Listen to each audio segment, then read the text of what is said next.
அவர் என்கிட்ட காரணத்தை சொல்லிட்டு தான் கல்யாணமே பண்ணிக்கிட்டாரு. என்ன காரணம் அது? எங்க அக்காவுக்கு ஜாதகத்துல தோஷம். ரொம்ப வருஷமா கல்யாணம் ஆகல. கடைசியா ஒரு நல்ல வரன் கிடைச்சது. அவங்க கண்டிஷன் என்னன்னா, அவங்க வீட்டு பொண்ணை நான் கட்டிக்கிட்டாதான் எங்க அக்கா கல்யாணம் சொல்லிட்டாங்க.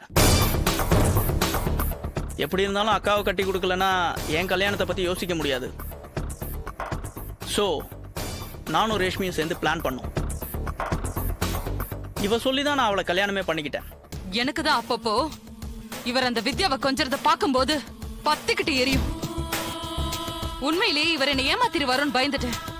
ஹேய், அன்னைக்கு நான் அந்த முண்டத்து மேல அவ்வளவு பாசத்தை காட்டலன்னா இன்னைக்கு இப்படி எல்லாரும் நம்புற மாதிரி அந்த சாவு அமைஞ்சிருக்குமா? சரி மச்சான், எப்போ எங்க தங்கச்சி ரேஷ்மிய நீங்க கல்யாணம் பண்ணிக்க போறீங்க?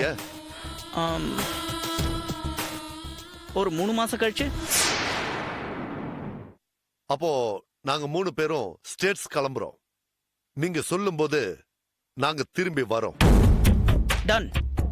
அப்புறம் ரேஷ், நான் சொன்ன அந்த மேட்டர் அண்ணன் கிட்ட சொல்லிட்டியா? அண்ணா, என்னம்மா? எங்க 2 பேர் கல்யாணம் முடிஞ்ச கையோட என்னோட ஷேரை எனக்கு பிரிச்சு கொடுக்கணும்னு சொல்லியிருந்தேனே. அதுக்கான எல்லா ஏற்பாடும் முடிச்சிட்டம்மா. Don't worry. ஆமா, கல்யாணத்துக்கு அப்புறம் நாங்க ஒரு 3 மாசம் தான் இங்க இருப்போம். அதுக்கப்புறம் நாங்க போய் மொரிஷியஸ்ல செட்டில் ஆயிடுவோம். நல்லது மச்சான்.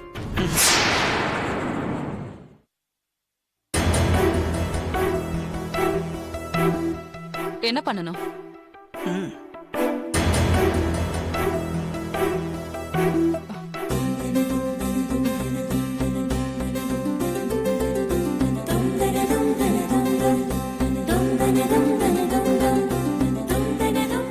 என் தங்கச்சி எப்படி உங்களை மனசு விரும்பி ஏத்துக்கிட்டாலோ அதே மாதிரி அவ கடைசி வரைக்கும் கண் கலங்காம நீங்க தான் வச்சு காப்பாத்தணும். ஷூர். வாங்க. நீங்க 2 பேரும் சந்தோஷமா பல்லாண்டு காலம் சிறப்பா வாழணும். அதான் என்னோட ஆசை. நிச்சயமா. மா ரேஷ்மி, உதய் மாதிரி ஒரு நல்ல மனசுக்காரன் கூட என் தங்கச்சி வாழ கொடுத்து வைக்கல. உன்னையே என் தங்கச்சி மாதிரி நினைச்சு சொல்றமா. இவரை பத்திரமா பாத்துக்கமா. கண்டிப்பா. வித்யாவை உயிர்க்குயிரா விரும்பி கல்யாணம் பண்ணிக்கிட்டவன் மறுபடியும் ஒரு பொண்ணை மனசார ஏத்துக்குவானு ரொம்ப பயந்துட்டே இருந்தேன். நல்ல வேலையா என் தம்பிய காலேஜ் காலத்துல இருந்தே புரிஞ்சுக்கிட்ட நீ அவனை ஏத்துக்கிட்டதுல எனக்கு ரொம்ப சந்தோஷமா. தேங்க்ஸ்.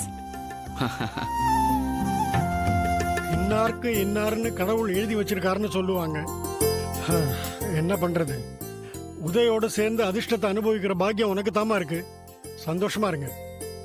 சார் யாருன்னு நீங்க சொல்லவே இல்லையே. சார் நம்ம பக்கத்து வீட்டுல இருக்காரு. இந்த வீட்டுல நடக்கிற எல்லா நல்லது கெட்டதுலயும் சாருக்கு பெரிய பங்கு இருக்கு. ரேஷ்மிக்கு வீட்டெல்லாம் சுத்தி காமிச்சிட்டு வந்துடுறேன். சரிப்பா, வா.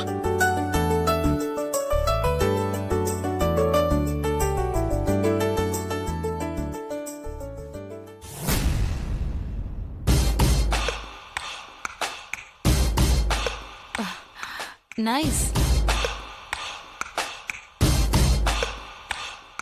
இந்த ரூம்ல தான் இன்னும் கொஞ்ச நேரத்துல அலங்காரம் பண்ண போறாங்க.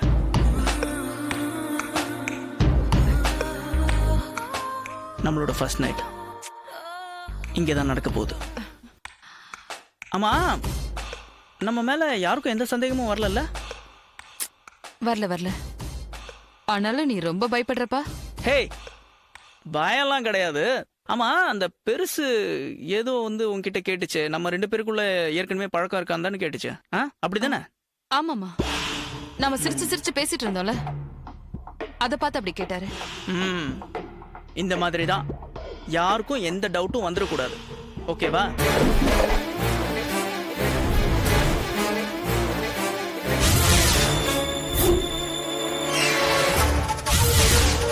வீட்டுக்கு புதுசா கல்யாணம் பண்ணிட்டு வந்த பொண்ணு அடக்க ஒடுக்கமா இருக்கான்னு எல்லாரும் பேசணும். ஏன் அப்படி பேசணும்? இப்படி கேட்டா நான் என்ன பதில் சொல்லுவேன் ரேஷ்மி? அக்கம் பக்கத்துல 4 பேர் அனுசரிச்சு போகணும்.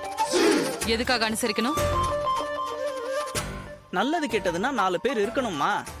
இப்போ நம்மளோட இந்த ஃபர்ஸ்ட் நைட் ரூம் அலங்கரிக்கிறதுக்கு கூட அக்கம் பக்கத்துல இருந்து ஒரு 4 பேர் வராங்க. அவங்க கூடலாம் அப்படியே அனுசரிச்சு பழகிக்கன்னு சொல்றேன். பக்கத்து வீட்டுக்காரங்க எதுக்கு நாம படுக்க போற பெட் அலங்காரம் பண்ணணும்? டெக்கரேட்டர்ஸ் கூப்பிட்டா அவங்களே 5 நிமிஷத்துல பண்ணிட்டு போயிடுவாங்க.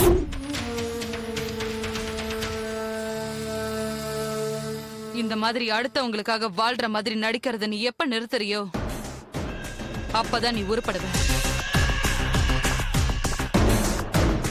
அக்கா லைஃப் நல்லா இருக்கணுங்கிறதுக்காக தான் அந்த வித்யாவை நான் கல்யாணம் பண்ணிக்கிட்டேன்னு சொன்னியே. உன்னையே நம்பி உனக்காகவே காத்துக்கிட்டு இருக்கிற என்ன பத்தியும் அதே மாதிரி நீ யோசிச்சிருக்கணும் தானே? ஏய், இப்ப ஏன் நீ இதெல்லாம் பேசுற? இல்ல, அடுத்தவங்க ஃபீலிங்ஸ் ரொம்ப புரிஞ்சு நடந்துக்கிற மாதிரி பேசுறியே. முதல்ல முதுக நீ கவனின்னு சொல்றேன். நீ இப்படி எல்லாம் பேசுவேன்னு நான் கொஞ்சம் கூட எதிர்பார்க்கவே இல்லை தெரியுமா? நானும் கூட எதிர்பார்க்கல நீ இப்படி எல்லாம் மாறி இருப்பேன்னு. நான் மாறிட்டேனா? என்ன மாறிட்டேன்? ரொம்ப மாறிட்டேன். என்கிட்ட இருக்கிற பணத்துக்காக தானே நீ என்ன கல்யாணம் பண்ணிக்கிட்ட. லவ் பண்ணது மனசுல இருந்திருந்தா அவ இருக்கும் போது நீ என்ன சுத்தமா அவாய்ட் பண்ணிருப்பியா? என்ன பேச்சு பேசுற நீ ரேஷ்மி? இப்போ உனக்கும் எனக்கும் கல்யாணம் ஆயிருச்சு. ஒருவேளை நான் இன்னொரு பொண்ணோட பழகிறது உனக்கு தெரிஞ்சா நீ என்ன பண்ணுவ? என்னடா சொன்ன?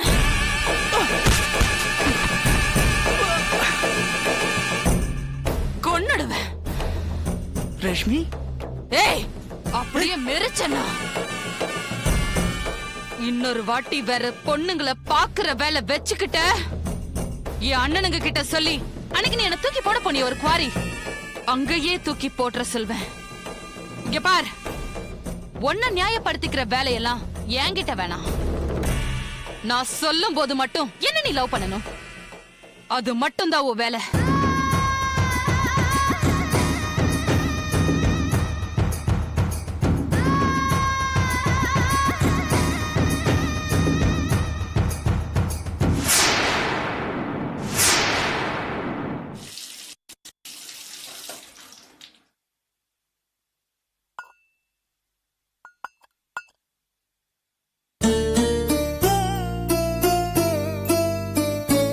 தம்பி,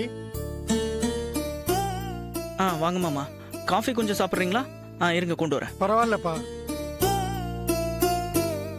வித்யா இருந்த வரைக்கும் உங்களை ஒரு நாள் கூட நான் கிச்சன் பக்கமே பார்த்ததில்ல. இப்ப நீங்க கிச்சன்ல இருந்து வர்றதை பார்க்கும்போது இந்த வீட்டுல யாரோட ஆட்சின்னு ரொம்ப நல்லா புரியுது.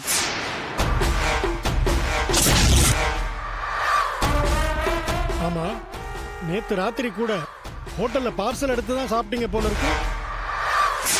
தம்பி, உங்க மேல ஆசை ஆசையா இருந்த பொண்ணு ஏதோ அல்பாயுஸ்ல போயிட்டா கூட அது மனசு உங்களே தான் சுத்தி சுத்தி வந்துட்டு இருக்கும்.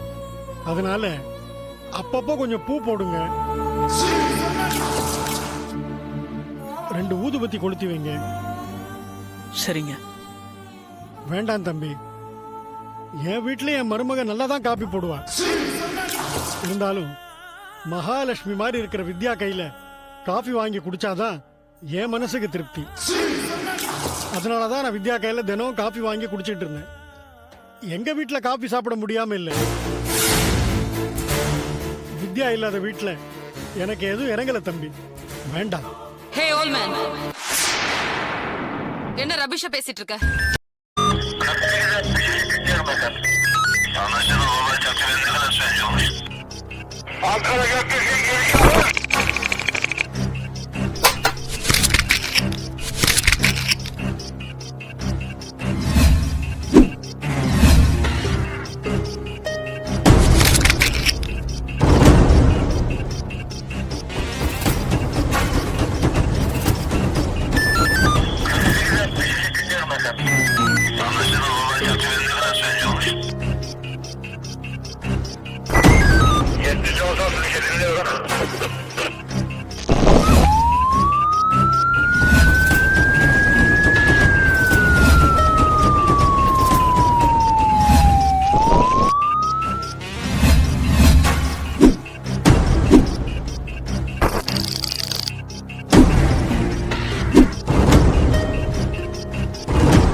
Yeah, we don't want to do anything to scare your children. That's the last thing we want to do.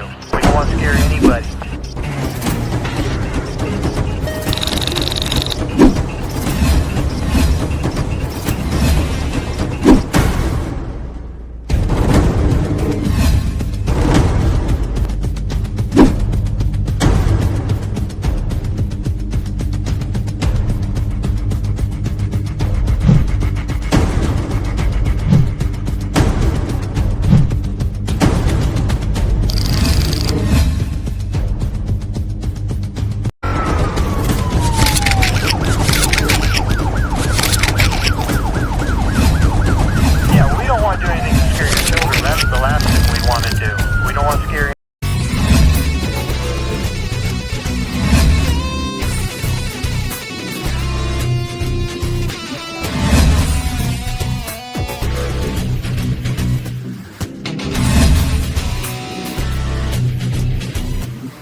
enjoyed this video, kindly like, share, comment, and for further our interesting videos, subscribe our channel below.